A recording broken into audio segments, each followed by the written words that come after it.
Bismillahir Rahmanir Rahim. Ihya'ul Ulum Volume 4. In this volume, Imam Ghazali explores the purification of the soul and the importance of knowledge in our daily lives. Bismillahirrahmanirrahim. Assalamu alaikum wa rahmatullahi wa barakatuhu. Mazhar-e Noor-e Khuda, Razdar-e Mustafa, Al-Ghazali Bahr-e Ilm o Agahi-e Bekaran. اب حجت الاسلام امام ابو حامد محمد الغزالی رحمۃ اللہ علیہ، جن کو عرف عام میں امام محمد الغزالی یا امام غزالی بھی کہا جاتا ہے، ان کی مارکۃ الآراء تصنیف احیاء علوم دین، جس کی 4 جلدیں ہیں اور جس کی ہر جلد 10 چھوٹی کتابوں پر مشتمل ہے، اس حکیمانہ کتاب کی 4تھی اور آخری جلد، جو کہ منجیات کے بارے میں ہے، یعنی وہ باطنی اوصاف جو انسان کی فلاح، کامیابی، حقیقی خوشی اور سعادت ابدی کا ذریعہ بنتے ہیں، اس 4تھی جلد کی 7ویں کتاب اس آڈیو کتاب کی صورت میں پیش کی جا رہی ہے، جس کا نام ہے کتاب النیہ والاخلاص والصدق، یعنی نیت، اخلاص اور صدق کا بیان۔ احیاء علوم دین کا اردو ترجمہ مولانا ندیم الواجدی نے کیا ہے اور اس کو دارالاشاعت اردو بازار کراچی پاکستان نے شائع کیا ہے۔ کتاب النیہ والاخلاص والصدق، نیت، اخلاص اور صدق کا بیان۔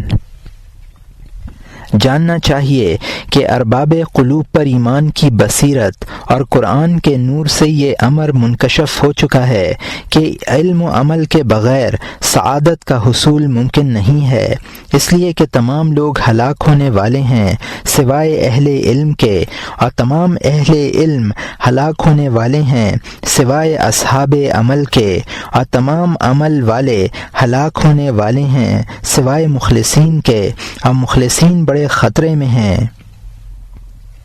عمل بغیر نیت کے مشقت ہے، اور نیت بغیر اخلاص کے ریا، نفاق اور معصیت ہے، اور اخلاص تصدیق و تحقیق کے بغیر فریب نظر ہے۔ چنانچہ اللہ تعالی نے اس عمل کے بارے میں جو غیر کے ارادے کے ساتھ مخلوط ہو، قرآن کریم میں ارشاد فرمایا ہے، وَقَدِمْنَا إِلَى مَا عَمِلُوا مِنْ عَمَلٍ فَجَعَلْنَاهُ هَبَاءً مَنْثُورًا، پارہ نمبر 19، رکوع نمبر 1، آیت نمبر 23۔ ہم ان کاموں کی طرف جو وہ دنیا میں کر چکے تھے متوجہ ہوں گے، سو ان کو ایسا بیکار کر دیں گے جیسے پریشان غبار۔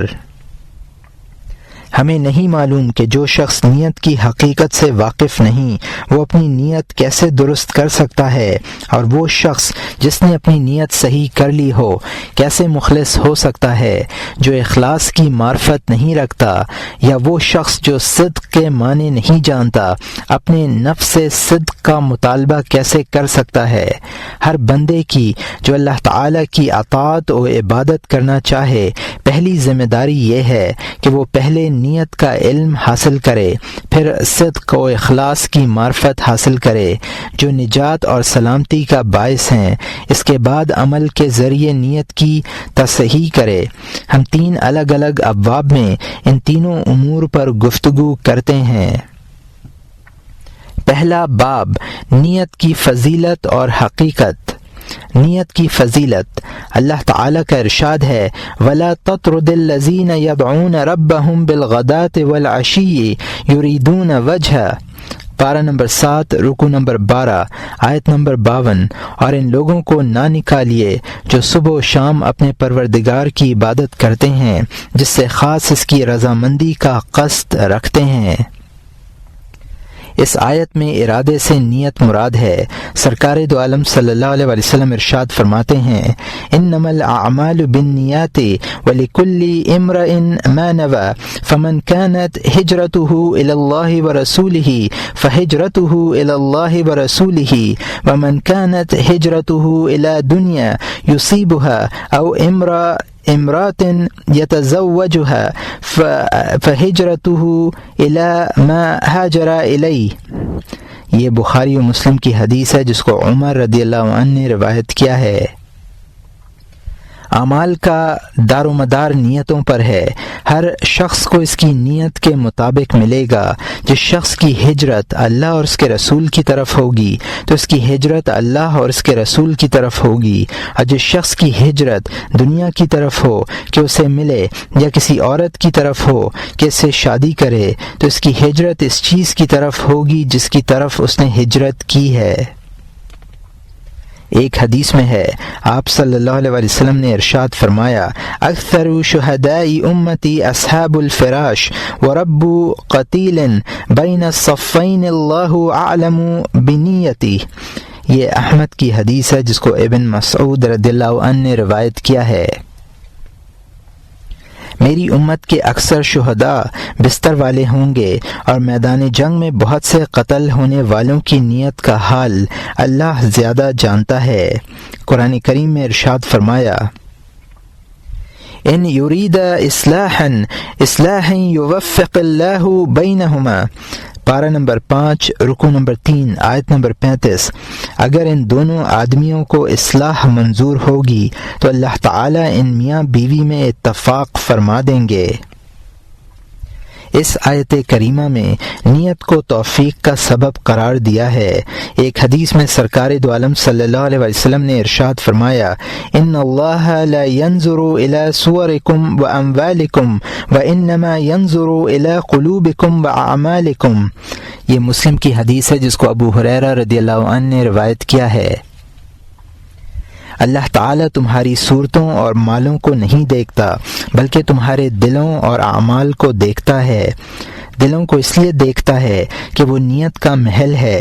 ایک روایت میں ہے، ان العبد لیعمل اعمالا حسنة فتصعد بها الملائکة فی صحف مختمة فتلقی بین ید اللہ تعالی فيقول ألقوا هذه الصحيفة فإنه لم يرد بما فيها وجهي ثم ينادي الملائكة اكتبوا له كذا وكذا اكتبوا له كذا وكذا فيقولون يا ربنا إنه لم يعمل شيئا من ذلك فيقول الله تعالى إنه نواه۔ یہ دارقطنی کی حدیث ہے جس کو انس رضی اللہ عنہ نے روایت کیا ہے۔ بندہ اچھے عمل کرتا ہے، فرشتے اس کے سر بمہر اعمال نامے لے کر اوپر جاتے ہیں اور انہیں اپنے رب کے سامنے پیش کرتے ہیں۔ اللہ تعالیٰ فرماتا ہے، یہ صحیفہ دور پھینکو، اس نے اپنے اعمال سے میری خوشنودی کا ارادہ نہیں کیا تھا۔ پھر ملائکہ سے فرماتا ہے، اس شخص کے لیے ایسا ایسا لکھو، اس کے لیے یہ لکھو۔ فرشتے عرض کریں گے، اے پروردگار، اس نے یہ عمل نہیں کیے۔ اللہ تعالیٰ فرمائے گا، اس نے ان اعمال کی نیت کی تھی۔ ایک حدیث میں حضرت صلی اللہ علیہ وسلم نے ارشاد فرمایا کہ آدمی 4 طرح کے ہوتے ہیں۔ ایک وہ شخص ہے جسے اللہ تعالیٰ نے علم اور مال عطا کیا ہو اور وہ شخص اپنے مال میں اپنے علم کی روشنی میں تصرف کرتا ہو، اور دوسرا وہ ہے جو یہ کہے کہ اگر مجھے بھی اللہ تعالیٰ علوم اور مال عطا کرتا تو میں بھی ایسا ہی کرتا جیسا اس نے کیا ہے۔ یہ دونوں شخص اجر میں برابر ہیں۔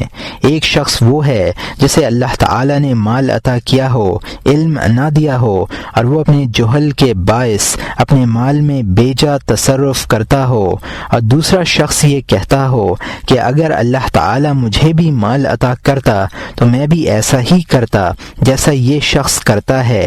یہ دونوں شخص گناہ میں برابر ہیں، اور یہ ابن ماجہ کی حدیث ہے جس کو ابو کبشہ الانباری رضی اللہ عنہ نے روایت کیا ہے۔ دیکھیے محض نیت کی بنا پر کیسے 2 شخص دوسرے 2 شخصوں کے حسن و قباح میں شریک قرار دیے گئے۔ ایسی ہی ایک روایت حضرت انس ابن مالک رضی اللہ عنہ سے منقول ہے کہ جب سرکار دو عالم صلی اللہ علیہ وسلم غزوہ تبوک میں تشریف لے گئے تو فرمایا کہ مدینے میں کچھ لوگ ایسے ہیں کہ جو سفر ہم کر رہے ہیں اور کافروں کی آتش انتقام کو بھڑکانے والی جو زمینیں ہم اپنے پاؤں سے روند رہے ہیں یا جو کچھ ہم خرچ کرتے ہیں یا جو فاقے ہم برداشت کرتے ہیں وہ لوگ ان تمام چیزوں میں ہمارے شریک ہیں حالانکہ وہ مدینے میں ہیں۔ لوگوں نے عرض کیا یا رسول اللہ یہ کیسے ممکن ہے جبکہ وہ ہمارے ساتھ نہیں ہیں؟ فرمایا وہ لوگ عذر کے باعث وہاں رہ گئے اور اپنی حسن نیت کی وجہ سے ہمارے اعمال میں شریک ہیں۔ یہ بخاری اور ابو داؤد کی حدیث ہے۔ حضرت عبداللہ ابن مسعود رضی اللہ عنہ کی حدیث میں ہے کہ جو شخص کسی چیز کے لیے ہجرت کرے تو وہ اسی کا ہے۔ چنانچہ ایک شخص نے ہماری ایک خاتون سے نکاح کرنے کے لیے ہجرت کی تو اس شخص کو ام قیس کا مہاجر کہا جانے لگا، اور یہ طبرانی کی حدیث ہے۔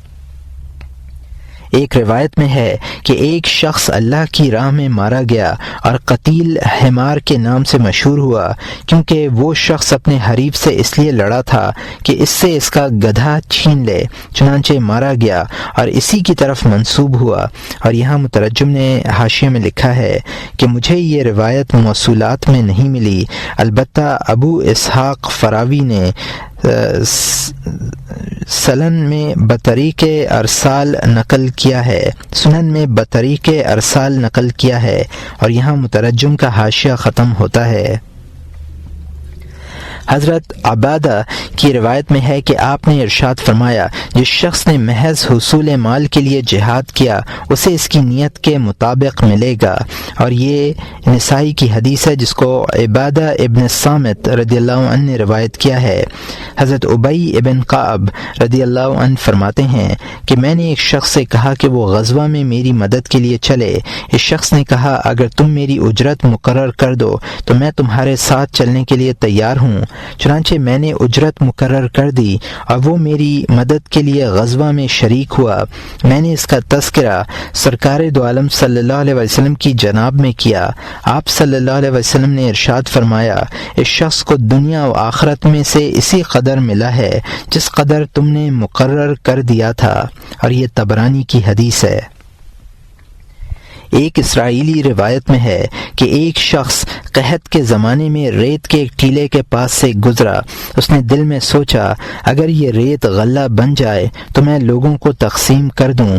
اللہ تعالی نے اس زمانے کے پیغمبر پر وحی نازل فرمائی کہ اس شخص سے کہہ دو کہ اللہ تعالی نے تیرا صدقہ قبول کر لیا ہے اور اس نے تیری حسن نیت کا شکریہ ادا کیا ہے اور تجھے اس غلے کے مطابق اجر و ثواب عطا کیا ہے جو تو نے صدقہ کرنے کا ارادہ کیا تھا۔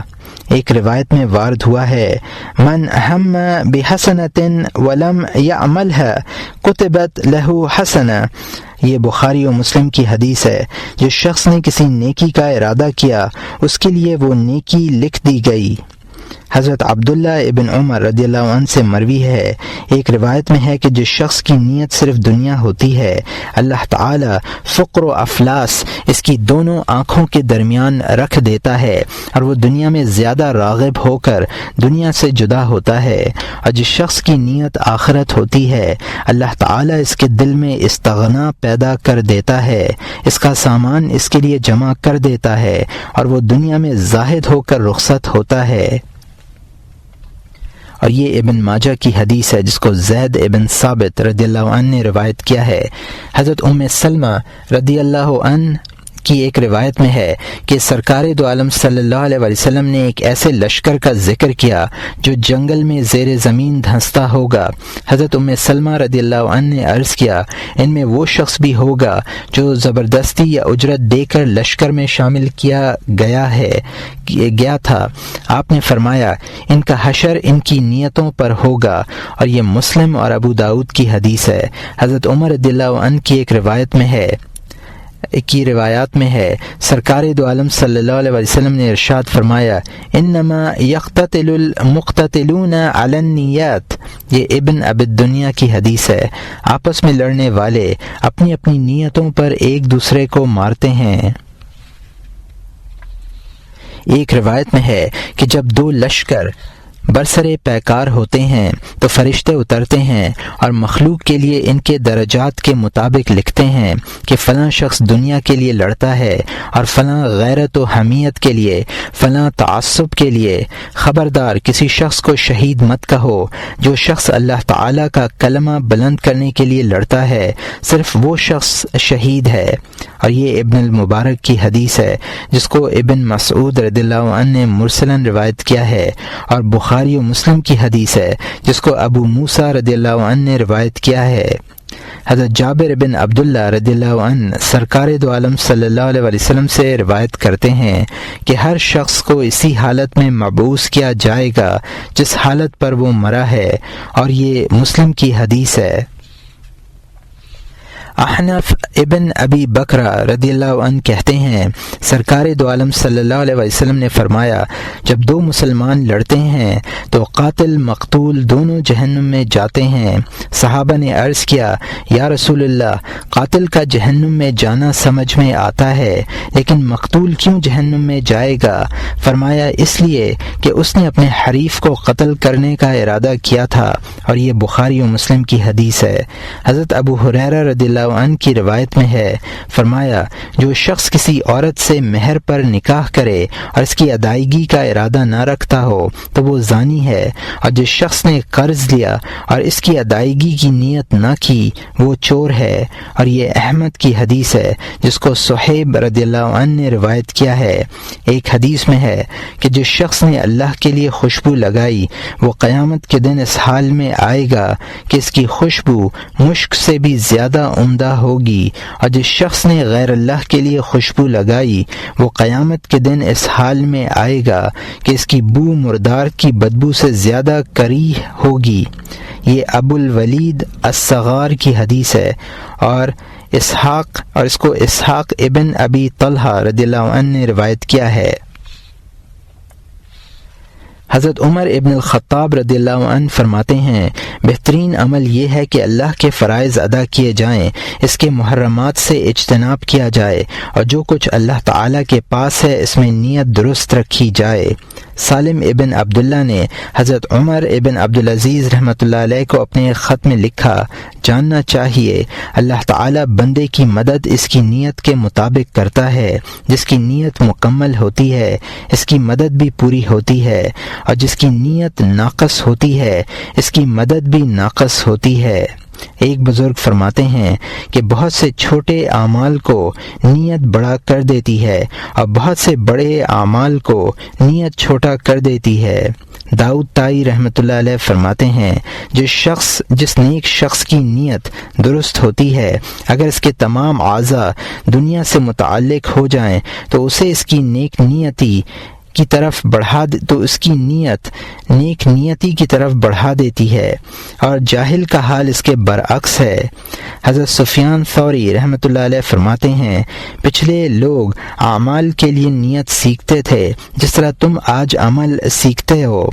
بعض علماء فرماتے ہیں کہ عمل سے پہلے عمل کے لیے نیت تلاش کرو، جب تک تم خیر کی دعا کرتے رہو گے خیر پر رہو گے۔ ایک ارادت مند مختلف علماء کی مجلسوں کا چکر لگاتا تھا اور کہتا تھا کہ کوئی مجھے ایسے عمل کی نشاندہی کر سکتا ہے جو میں اللہ کے لیے کرتا رہوں؟ میں نہیں جانتا تھا کہ مجھ پر شب و روز میں کوئی لمحہ ایسا آئے کہ میں اس میں اللہ کے لیے عمل نہ کر سکوں۔ علماء نے کہا، تیرا مقصد حاصل ہے، جہاں تک ممکن ہو تو عمل خیر کر، اور جب ہمت نہ پائے تو دل میں اس کی نیت رکھ، نیت سے بھی تجھے اعمال خیر ہی کا ثواب ملے گا۔ بعض سلف صالحین فرماتے ہیں کہ تم پر اللہ تعالیٰ کی اس قدر نعمتیں ہیں کہ تم ان کا شمار نہیں کر سکتے، اور تمہارے بہت سے گناہ اس قدر مخفی ہیں کہ خود تم ان پر مطلع نہیں ہو، لیکن اگر تم صبح و شام توبہ کرتے رہے تو تمہارے گناہ معاف کر دیے جائیں گے۔ حضرت عیسیٰ علیہ السلام کا ارشاد ہے، اس آنکھ کے لیے خوشخبری ہو جو سوئے اور معصیت کا قصد نہ کرے اور معصیت پر بیدار نہ ہو۔ حضرت ابو ہریرہ رضی اللہ عنہ فرماتے ہیں، قیامت کے دن لوگ اپنی نیتوں پر اٹھائے جائیں گے۔ حضرت فضیل ابن عیاض رحمۃ اللہ علیہ جب یہ آیت تلاوت کرتے تو بے تحاشا روتے اور بار بار اس آیت کو دہراتے اور فرماتے کہ اگر تو نے ہمارا امتحان لیا تو ہم رسوا ہوں گے اور ہمارا راز فاش ہو جائے گا۔ وَلَنَبْلُوَنَّكُمْ حَتَّى نَعْلَمَ الْمُجَاهِدِينَ مِنْكُمْ وَالصَّابِرِينَ وَنَبْلُوَ أَخْبَارَكُمْ۔ پارہ نمبر 26 رکوع نمبر 8 آیت نمبر 31۔ اور ہم ضرور تم سب کی آزمائش کریں گے تاکہ ہم ان لوگوں کو معلوم کر لیں جو تم میں مجاہد ہیں اور جو ثابت قدم رہنے والے ہیں، تاکہ تمہاری حالتوں کی جانچ کر لیں۔ حضرت حسن بصری رحمۃ اللہ علیہ فرماتے ہیں کہ جنت والے جنت میں اور دوزخ والے دوزخ میں اپنی نیتوں کی وجہ سے ہمیشہ ہمیشہ کے لیے رہیں گے۔ حضرت ابو ہریرہ رضی اللہ عنہ فرماتے ہیں کہ تورات میں لکھا ہوا ہے کہ جس عمل سے میری رضامندی مطلوب ہوتی ہے وہ تھوڑا بھی بہت ہے، اور جس عمل سے غیر کی نیت کی جاتی ہے وہ بہت بھی تھوڑا ہے۔ بلال ابن سعدان کہتے ہیں کہ بندہ مومنین کی سی باتیں کرتا ہے لیکن اللہ تعالیٰ اسے نہیں چھوڑتا جب تک کہ وہ اس کے اعمال نہ دیکھ لے، اور محض اعمال نہیں دیکھتا جب تک تقوی نہ ہو، اور محض تقوی کافی نہیں سمجھتا جب تک نیت درست نہ ہو۔ جس شخص کی نیت صحیح ہوتی ہے اس کے تمام کام درست ہوتے ہیں۔ خلاصہ کلام یہ ہے کہ اعمال کا مدار نیات پر ہے، نیتوں ہی سے اعمال خیر بنتے ہیں۔ نیت بذات خود خیر ہے اگرچہ وہ کسی مانع کی وجہ سے عملی شکل اختیار نہ کر سکے۔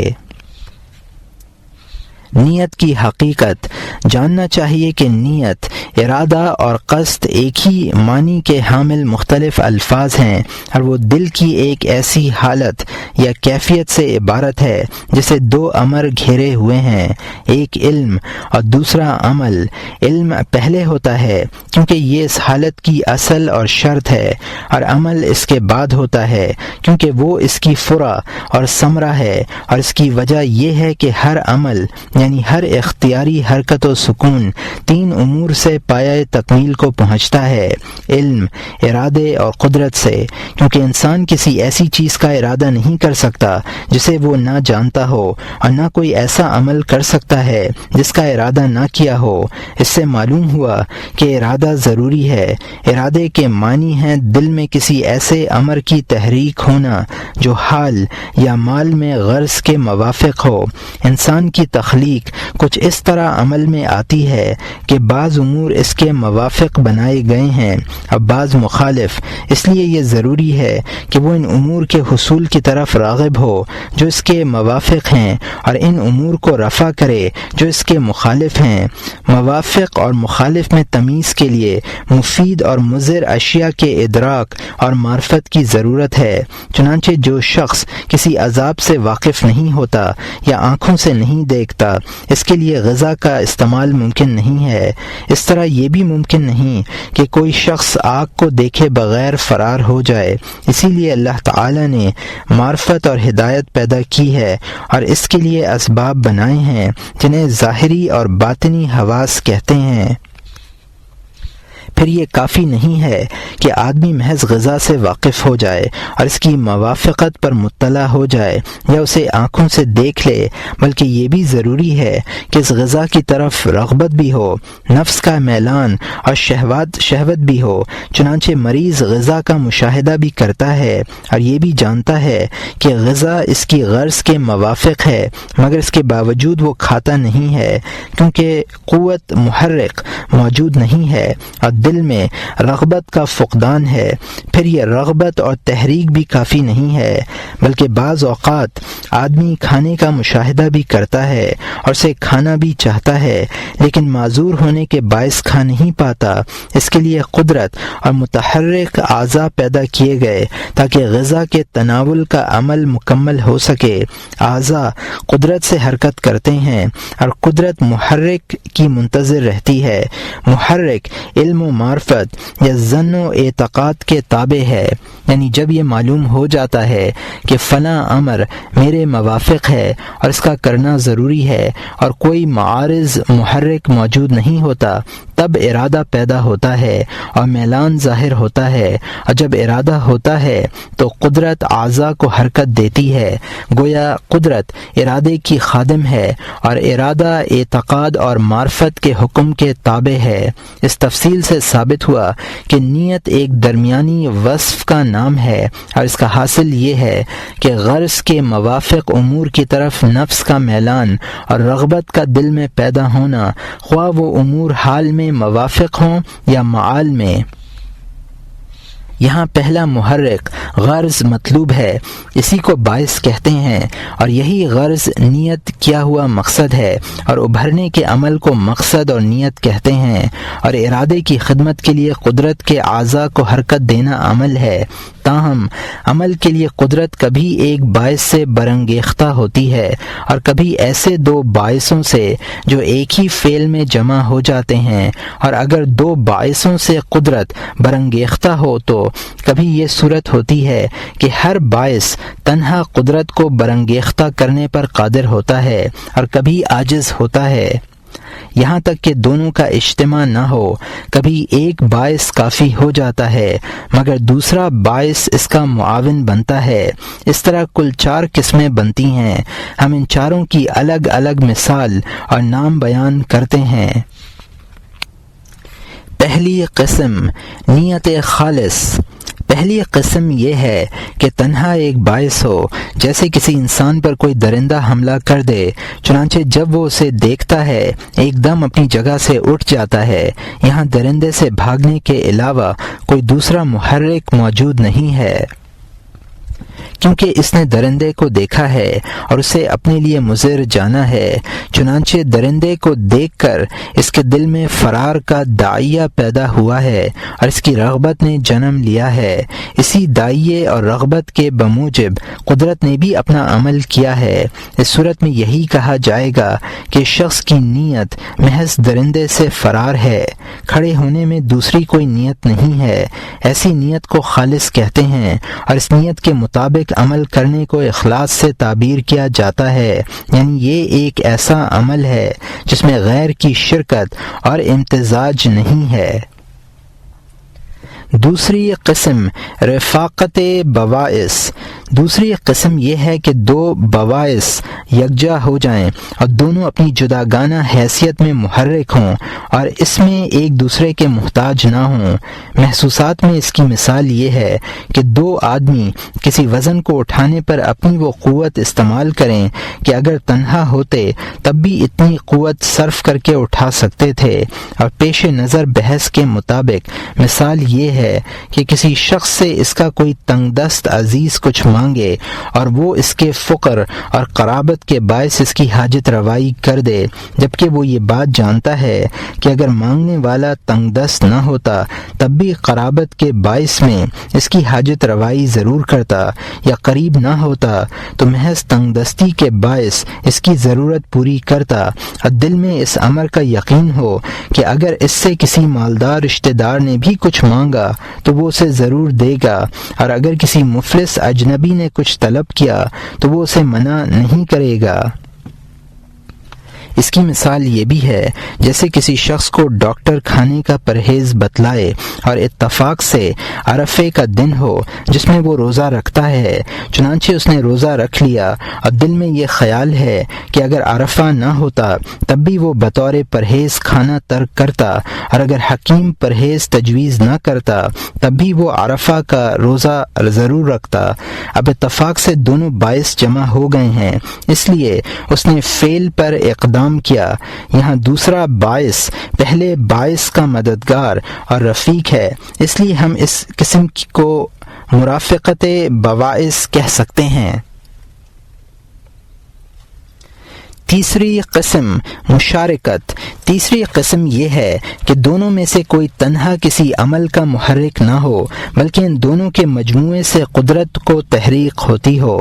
محسوسات میں اس کی مثال یہ ہے کہ دو کمزور و ناتواں انسان ایک دوسرے کی مدد سے کوئی ایسی چیز اٹھائیں کہ اگر دونوں الگ الگ اٹھانے کی کوشش کرتے تو اٹھا نہ پاتے، اور زیر نظر معاملے میں یہ مثال ہے کہ کسی شخص کے پاس اس کا کوئی مالدار رشتہ دار آئے اور 1 درہم مانگے اور وہ دینے سے منع کر دے، پھر مفلس اجنبی آ کر 1 درہم طلب کرے، وہ شخص اسے بھی نہ دے، اس کے بعد ایک تنگ دست رشتہ دار آئے اور 1 درہم مانگے، وہ شخص اسے انکار نہ کرے، گویا اس کے اندر دونوں باعثوں کے اجتماع سے تحریک ہوئی ہے، یعنی قرابت اور فقر کے اجتماع سے۔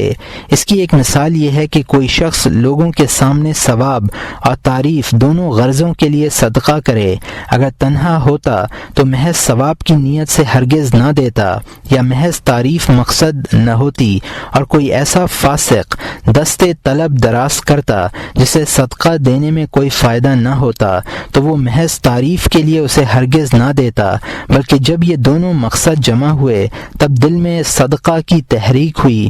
اس قسم کو ہم مشارکت کہہ سکتے ہیں۔ چوتھی قسم معاونت۔ چوتھی قسم یہ ہے کہ دونوں باعثوں میں سے ایک مستقل ہو کہ اگر تنہا بھی ہو تب بھی محرک بن سکے، اور دوسرا مستقل نہ ہو تاہم جب اسے پہلے سے ملا دیا جائے تب اعانت اور سہولت دینے میں مؤثر ضرور ہو۔ محسوسات میں اس کی مثال ایسی ہے جیسے کوئی ناتواں شخص وزن اٹھانے میں کسی طاقتور انسان کی اعانت کرے، اگر طاقتور انسان تنہا ہوتا تب بھی وہ وزن اٹھا سکتا تھا، جبکہ کمزور آدمی بذات خود اس قابل نہیں کہ وہ تنہا وزن اٹھا سکے، تاہم وہ اس قابل ضرور ہے کہ قوی کی مدد کر سکے اور اس کا کچھ بوجھ ہلکا کر سکے۔ اس موقع کے لیے مثال یہ ہے جیسے کسی شخص کا نماز یا صدقات میں کوئی معمولی ہو اور اس مخصوص وقت میں کچھ لوگ آ جائیں، جیسے کسی شخص کا نماز یا صدقات میں کوئی معمول ہو اور اس مخصوص وقت میں کچھ لوگ آ جائیں اب وہ ان کی موجودگی میں اپنا معمول ادا کرے، اگر وہ لوگ نہ آتے تب بھی یہ شخص اپنا معمول ادا کرتا، اگرچہ طبیعت پر کچھ گرانی ہوتی لیکن لوگوں کے آنے اور دیکھنے سے کچھ تخفیف اور سہولت پیدا ہو گئی ہے، وہ معمول سخت تر ہونے کے باوجود ہلکا پھلکا ہو گیا ہے، حالانکہ وہ یہ یقین رکھتا ہے کہ اگر آنے والے نہ آتے تب بھی میں یہ معمول اپنے وقت پر ادا کرتا، اور اگر میرا معمول نہ ہوتا تو آنے والوں کی خاطر میں ہرگز کوئی ایسا کام نہ کرتا جس سے ناموری مطلوب ہو۔ اس کو ہم معاونت کہہ سکتے ہیں۔ اس تقسیم کا حاصل یہ ہے کہ دوسرا باعث یہ رفیق ہوگا یا شریک ہوگا یا معین ہوگا۔ ہم ان اقسام کی مزید تفصیلات کتاب الاخلاص میں بیان کریں گے، یہاں صرف نیات کی قسمیں بیان کرنا مقصود ہے، کیونکہ عمل نیت کے تابع ہوتا ہے اور اسی سے حکم پاتا ہے، جیسا کہ حدیث شریف میں ہے انما الاعمال بالنیات، اعمال کا مدار نیتوں پر ہے، گویا اعمال نیات کے تابع ہیں اور تابع کی کوئی حیثیت نہیں ہے، حکم متبوع پر لگتا ہے۔ سرکار دو عالم صلی اللہ علیہ وسلم کے ایک قول کی حقیقت ایک روایت میں ہے۔ سرکار دو عالم صلی اللہ علیہ وسلم نے ارشاد فرمایا فیۃ المؤمن خیر من عملہ، یہ طبرانی کی حدیث ہے جس کو ابن سعد رضی اللہ عنہ نے روایت کیا ہے، مومن کی نیت اس کے عمل سے بہتر ہے۔ آئیے اس حدیث کے مفہوم پر گفتگو کریں اور یہ دیکھیں کہ عمل سے نیت کے بہتر ہونے کی وجہ کیا ہے۔ بعض لوگ یہ کہتے ہیں کہ نیت کو اس لیے ترجیح دی گئی ہے کہ یہ ایک مخفی جذبہ ہے اور اللہ تعالیٰ کے سوا اس پر کوئی مطلع نہیں ہو سکتا، جبکہ عمل ظاہر ہے، ہر شخص اس کا مشاہدہ کر سکتا ہے، اسی لیے پوشیدہ اعمال کو بھی فضیلت دی گئی ہے۔ ہم یہ کہتے ہیں کہ ان لوگوں کی اس قدر بات صحیح ہے کہ پوشیدہ اعمال افضل ہیں، مگر یہاں یہ مراد نہیں ہے، اس لیے کہ اس سے تو یہ لازم آتا ہے کہ اگر کوئی شخص دل سے اللہ تعالیٰ کا ذکر کرنے اور مسلمانوں کی مصالح میں غور و فکر کرنے کی نیت کرے تو یہ نیت نفس ذکر اور نفس فکر سے افضل ہو، حالانکہ ایسا نہیں ہے۔ بعض لوگ یہ کہتے ہیں کہ نیت کو اس لیے ترجیح دی گئی ہے کہ یہ عمل کے آخر تک باقی رہتی ہے، جبکہ اعمال کو دوام نہیں ہوتا، لیکن یہ وجہ بھی صحیح نہیں ہے، اس لیے کہ اس سے یہ لازم آتا ہے کہ تھوڑا عمل زیادہ سے بہتر ہو، حالانکہ ایسا نہیں ہے۔ پھر یہ قابل غور ہے کہ نماز کے اعمال کی نیت مثلاً صرف چند لمحوں تک رہتی ہے اور اعمال زیادہ دیر تک باقی رہتے ہیں۔ بعض لوگ یہ کہتے ہیں کہ اگر محض نیت ہو تو وہ عمل بلا نیت سے افضل ہے۔ یہ بات بھی صحیح ہے، مگر یہاں یہ مراد نہیں ہو سکتی، اس لیے کہ بلا نیت کے عمل یا غفلت کے ساتھ کیے گئے عمل میں قطعاً کوئی خیر نہیں ہے، جبکہ تنہا نیت خیر ہے، لیکن ترجیح ان امور میں ہونی چاہیے جو اصل خیر میں مشترک ہوں۔ جب تنہا نیت پائی گئی، عمل نہیں پایا گیا، تو خیر میں اشتراک کہاں رہا؟ بلکہ اس حدیث میں ہر وہ طاقت یا عمل مراد ہے جو نیت اور عمل دونوں سے مرکب ہو، نیت بھی خیر ہو اور عمل بھی خیر ہو۔ یہاں کہا جائے گا کہ اس اطاعت میں نیت عمل سے بہتر ہے، اگرچہ مقصود میں دونوں اپنی اپنی جگہ مؤثر ہیں، لیکن نیت کی تاثیر عمل کی تاثیر سے بہتر ہے۔ گویا حدیث کے معنی یہ ہوئے، مومن کی نیت جو منجملہ اطاعت ہو اس عمل سے بہتر ہے جو خود بھی منجملہ اسی اطاعت کے ہو۔ حاصل یہ ہے کہ بندے کو عمل میں بھی اختیار ہے اور نیت میں بھی، کیونکہ دونوں عمل ہیں، ایک ظاہری اعضاء سے متعلق ہے اور دوسرا قلب سے، لیکن بہتری نیت کا حاصل ہے۔ نیت عمل سے کیوں افضل ہے؟ یہ حدیث کے معنی و مفہوم کی تفصیل ہوئی۔ اب رہا یہ سوال کہ نیت کے بہتر ہونے اور عمل پر راجح ہونے کی وجہ کیا ہے۔ اس وجہ کو صحیح طریقے پر وہی شخص سمجھ سکتا ہے جو دین کے مقاصد، اس کے طریقہ کار اور مقصد تک پہنچنے میں اس کے طریقہ کار کے مؤثر ہونے کی حقیقت سے واقف ہو اور بعض آثار کو بعض پر قیاس کرنے کی اہلیت رکھتا ہو۔ ایسے ہی شخص پر یہ امر منکشف ہو سکتا ہے کہ مقصود کے اعتبار سے کس عمل کے اثر کو فضیلت دی جانی چاہیے۔ مثال کے طور پر اگر کوئی شخص یہ کہے کہ روٹی میوے سے بہتر ہے تو اس کا مقصد یہ ہے کہ قوت اور غذائیت کے اعتبار سے روٹی بہتر ہے، اور یہ بات وہی کہہ سکتا ہے جو جانتا ہو کہ غذا کا ایک مقصد ہوتا ہے اور وہ ہے صحت اور بقا، اور تاثیر کے لحاظ سے غذائیں مختلف نوع کی ہیں، چنانچہ وہ تمام غذاؤں کے اثرات سے واقف ہو اور انہیں ایک دوسرے پر قیاس کرنے کی صلاحیت رکھتا ہو۔ اطاعات بھی قلوب کی غذا ہیں، اور ان غذاؤں کا مقصد اس کے علاوہ کچھ نہیں کہ قلوب کو شفا ہو اور وہ آخرت میں بقا و سلامتی پائیں اور اللہ تعالی کی لقاء کی نعمت و سعادت سے سرفراز ہوں۔ گویا اصل مقصد اللہ تعالیٰ کی ملاقات سے سعادت کی لذت کا حصول ہے، اور اللہ کی ملاقات سے وہی شخص سرفراز ہو سکتا ہے جو اللہ تعالیٰ کی محبت اور معرفت پر مرے، اور اللہ سے محبت وہی کر سکتا ہے جو اس کی معرفت رکھتا ہو، اور وہی شخص انس حاصل کر سکتا ہے جو اس کا خوب ذکر کرتا ہو۔ انس دوام ذکر سے حاصل ہوتا ہے اور معرفت دوام فکر و محبت سے۔ گویا محبت بداہتاً معرفت کی تابع ہے۔ قلب دوام ذکر و فکر کے لیے اس وقت تک فارغ نہیں ہو سکتا جب تک کہ دنیا کے شواغل سے فارغ نہ ہو، اور اس وقت تک دنیاوی مشاغل سے لا تعلق نہیں ہو سکتا جب تک شہوات نفس کا سلسلہ اس سے منقطع نہ ہو، یہاں تک کہ وہ خیر کی طرف مائل ہو جائے، اس کا ارادہ کرنے والا بن جائے، شر سے متنفر ہو اور اسے بغض کرے۔ صرف وہی شخص خیر و طاعت پر منحصر ہے۔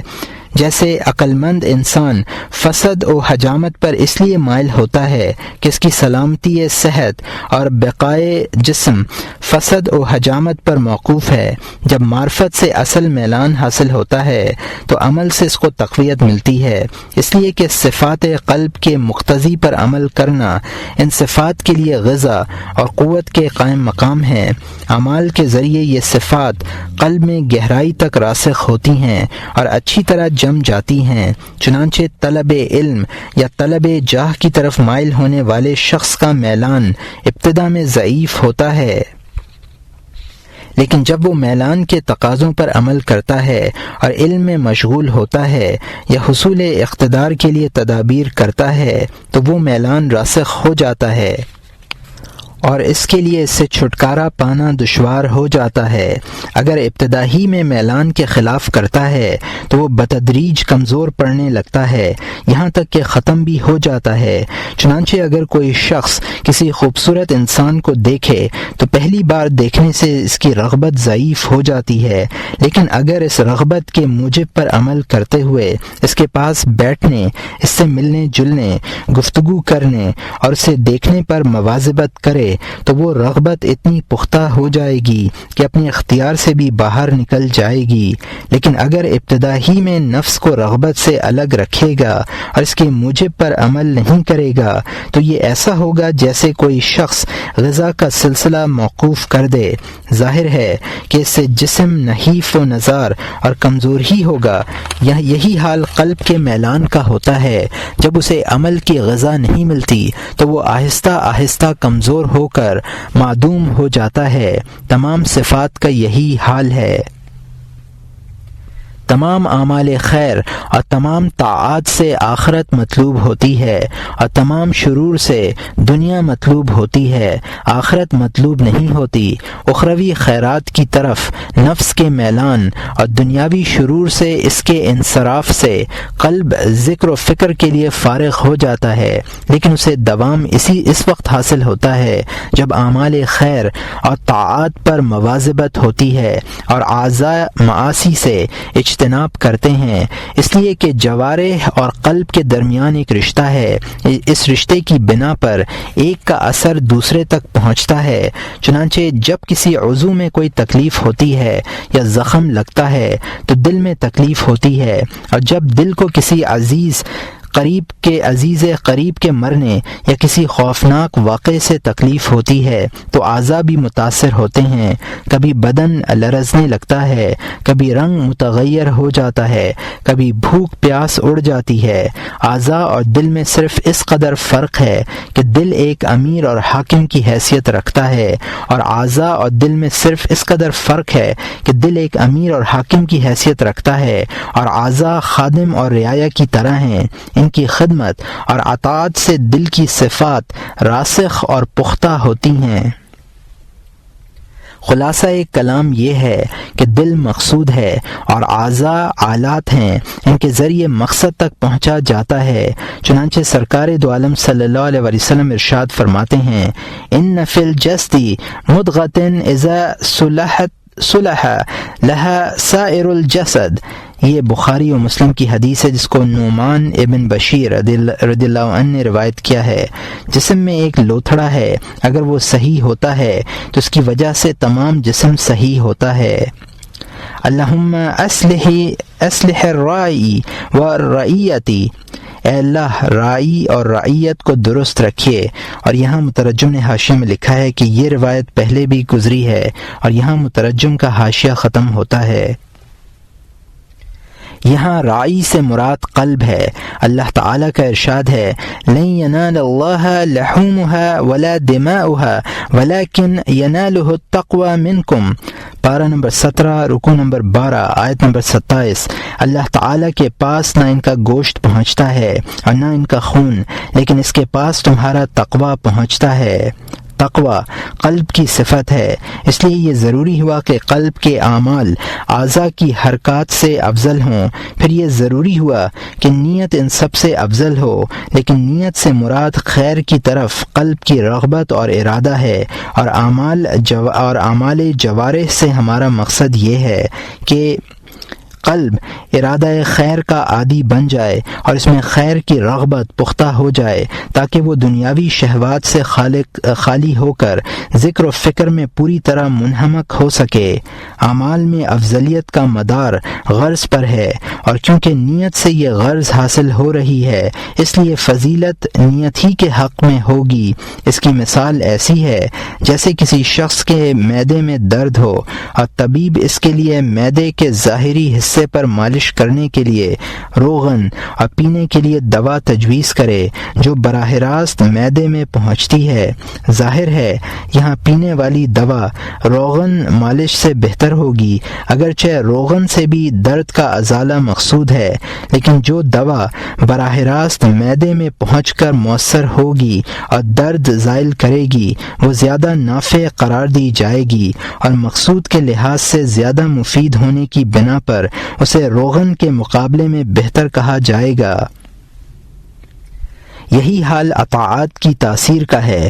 تمام طاعات سے قلوب کا تغیر اور ان کے اوصاف کی تبدیلی مقصود ہے کہ پیشانی اور زمین کا اتصال ہو، بلکہ اس کا مقصد دل میں تواضع کا وصف راسخ کرنا ہے، اور جو شخص اپنے نفس میں تواضع پاتا ہے جب وہ اپنے اعضاء کے ذریعے متواضعین کی صورت بناتا ہے تو نفس میں تواضع پختہ ہو جاتی ہے۔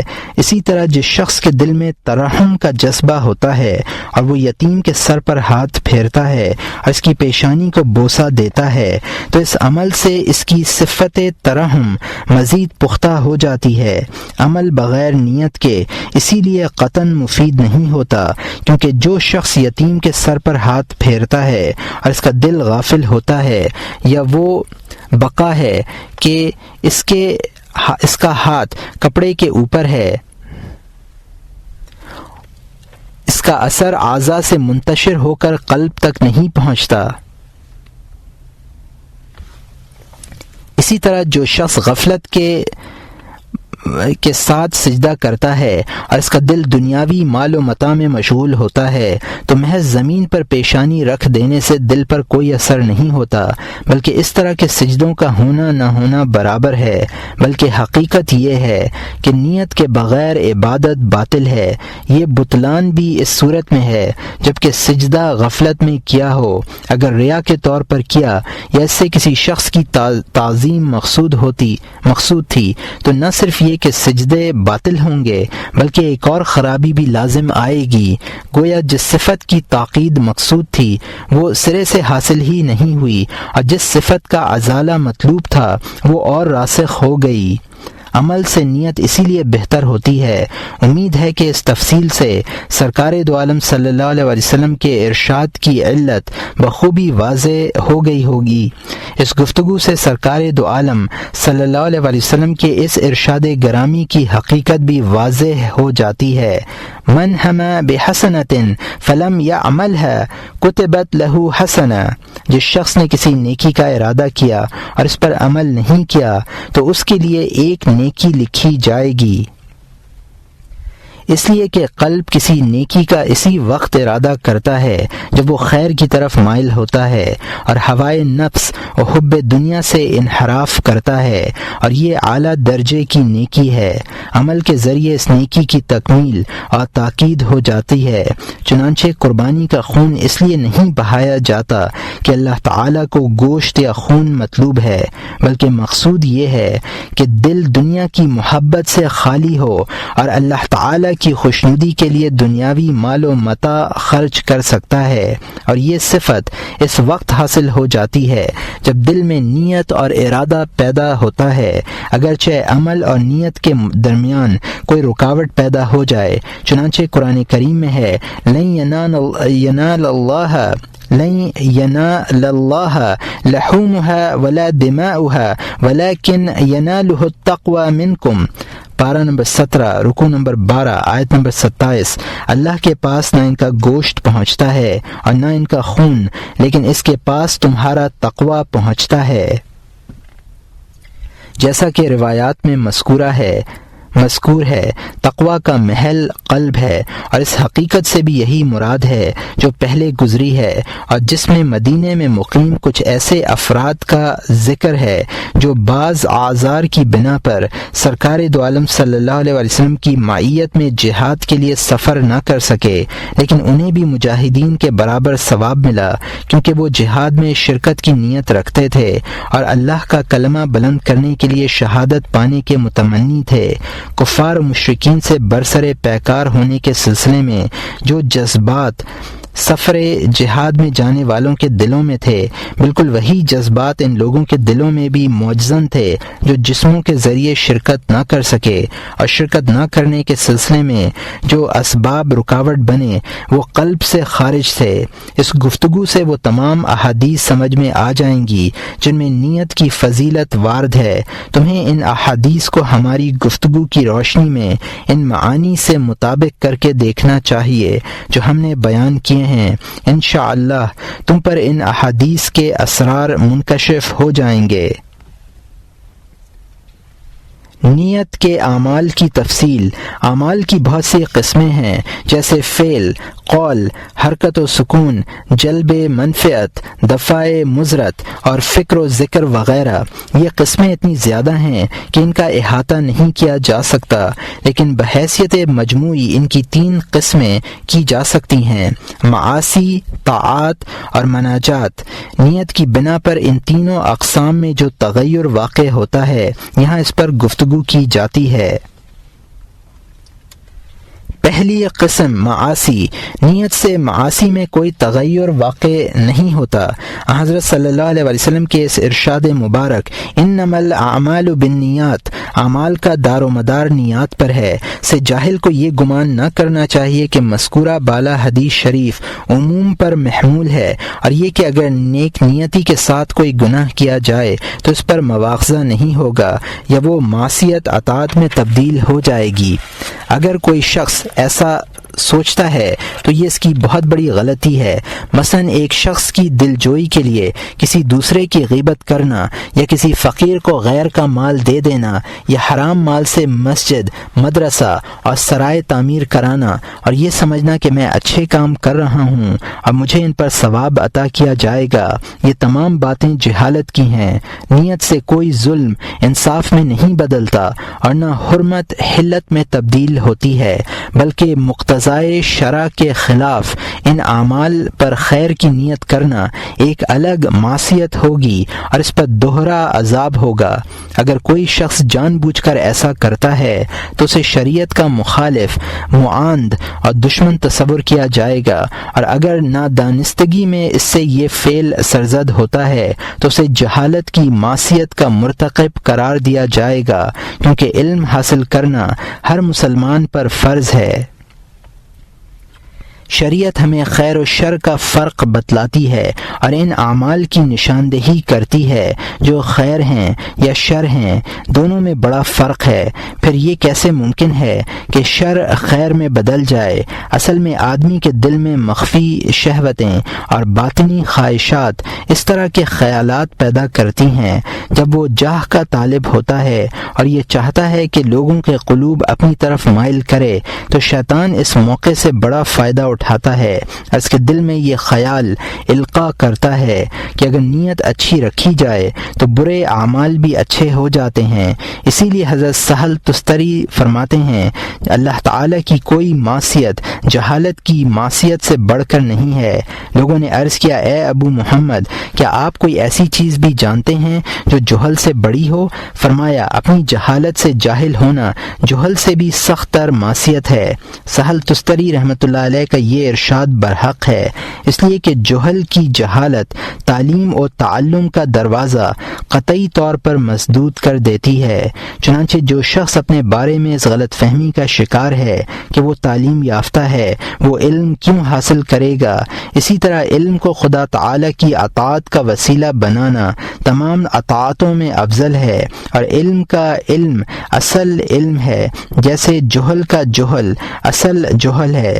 جو شخص یہ نہیں جانتا کہ علم نافع کیا ہے اور علم زور کیا ہے، وہ انہی علوم میں مشغول ہوتا ہے جن میں لوگ مصروف ہیں، اور وہ لغو علوم ہیں جو صرف دنیا کا وسیلہ بن سکتے ہیں، آخرت میں ان کا کوئی حصہ نہیں ہے۔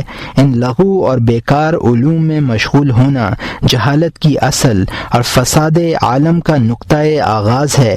خلاصہ کلام یہ ہے کہ اگر کوئی شخص جہالت کی وجہ سے معصیت کا ارتکاب کرے اور خیر کی نیت کرے تو اس کا یہ عذر تسلیم نہیں کیا جائے گا کہ وہ جاہل ہے۔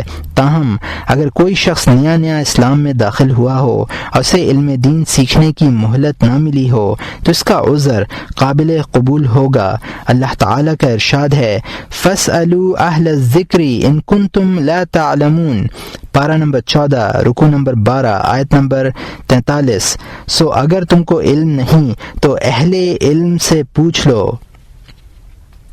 سرکار دو عالم صلی اللہ علیہ وسلم ارشاد فرماتے ہیں لا يعذر الجاهل على الجهل ولا يحل للجاهل أن يسكت على جهله ولا للعالم أن يسكت على علمه۔ اور یہ طبرانی اور ابو نعیم کی حدیث ہے جس کو جابر رضی اللہ عنہ نے روایت کیا ہے۔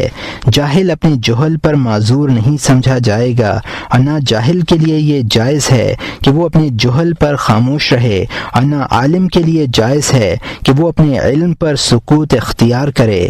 جس طرح حرام مال سے مسجدیں اور مدرسے بنوا کر بادشاہوں اور حکمرانوں کا تقرب حاصل کرنا ممنوع ہے، اسی طرح یہ بھی ممنوع ہے کہ ہمارے علماء ان لوگوں کو اللہ کا پاکیزہ دین سکھلائیں جو بے وقوف ہوں، شرارت پسند ہوں، فسق و فجور میں مبتلا ہوں، اور ان کا مطمع نظر یہ ہو کہ وہ علماء حق سے مجادلہ کریں، فقہا کو بہکائیں، لوگوں کی غیر شرعی امور میں دلدہی کریں، بادشاہوں، یتیموں اور مسکینوں کے مال و متاع پر نظر رکھیں، اس لیے کہ ایسے لوگ علم سیکھ کر اللہ تعالی کی راہ کے ڈاکو بن جاتے ہیں اور دجال کے نائب بن کر اپنے شہروں میں اس قدر فساد برپا کرتے ہیں کہ شیطان شرمانے لگتا ہے۔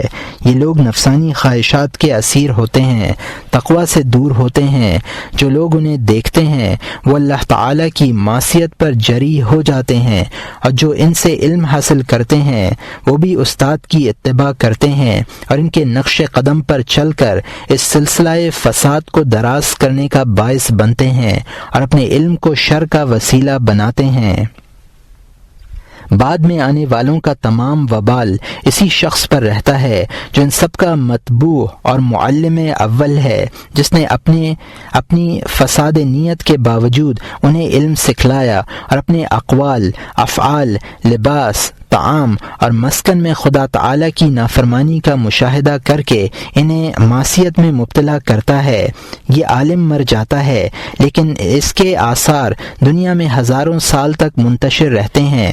وہ شخص نہایت خوش قسمت ہے جس کے ساتھ اس کے گناہ بھی مر جائیں۔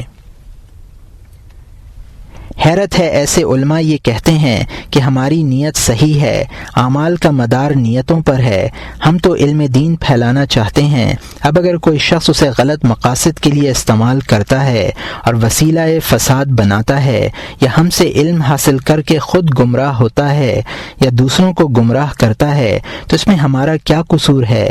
گناہ گار وہ ہے، ہم نہیں ہیں۔ ہماری نیت تو یہ ہے کہ وہ ہمارے سکھلائے ہوئے دین سے راہ خیر پر مدد لے۔